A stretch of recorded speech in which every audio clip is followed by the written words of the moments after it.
Hello everyone, this is Lady May, a day in my life as an independent woman. As you can see po is nagluluto po ako. Opo, nagluluto po ako ng umagahan. Baka kasi sabihin nyo na hindi ako kumakain dito ha.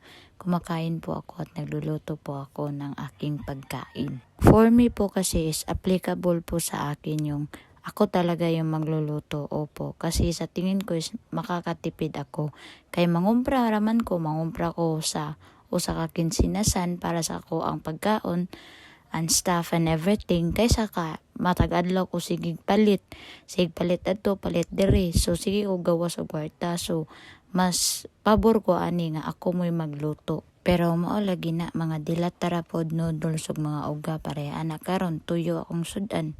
Nya nagkalokalo ra ko, mura gyud ni madali-dali. Kinsay naka-relate sa kuha guys?